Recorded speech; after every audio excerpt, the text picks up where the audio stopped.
Hello, and my name is Andreas Brammer. Welcome to my presentation on how to prepare cells for a bioreactor. So, hopefully you enjoy this, and let's get started. So you might ask yourself, what exactly is a bioreactor? Well, a bioreactor is a type of instrument we can use in order to culture certain kinds of organisms. Well, what kind of organisms can we culture with a bioreactor? Can we culture things, say, like mice or hamsters? No, unfortunately, we cannot use a bioreactor to culture those types of things. We can, however, use them to culture cells. Cells, as you may know, undergo a process of bacterial fermentation, and those products of fermentation can be used to help improve products such as beer, and also they can be found in common goods found at your grocery store, for instance, such as dairy products like milk or yogurt.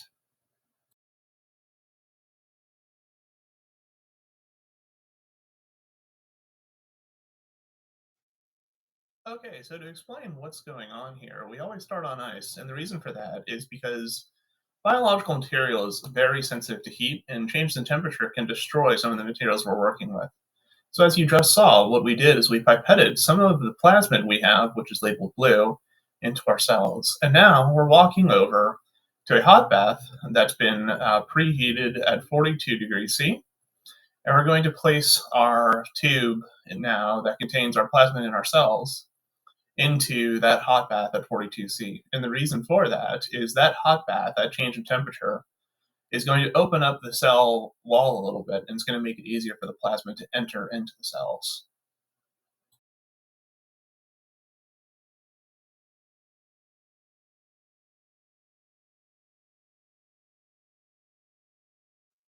All right, so now that our cells had a little bit of an opportunity to rest, what we're going to do is we're going to transfer that into a rack for our tubes. We're going to then walk on over to a shaking incubator that's been pre-programmed to set at a temperature of 37 degrees C. And this temperature is natural for bacteria to grow at.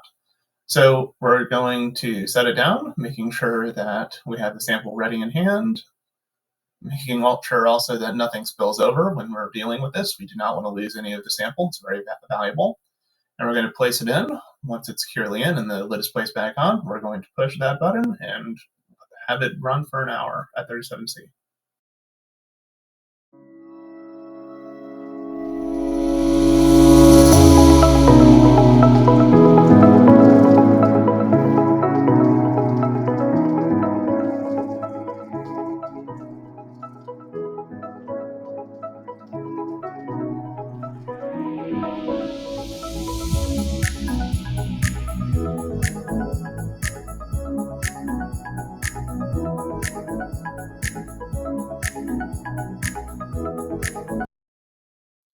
We have a little bit of time left, and we'll talk about cell growth a little bit and its kinetics. So during the lag phase, we're just now introducing cells into an area where they're not used to it.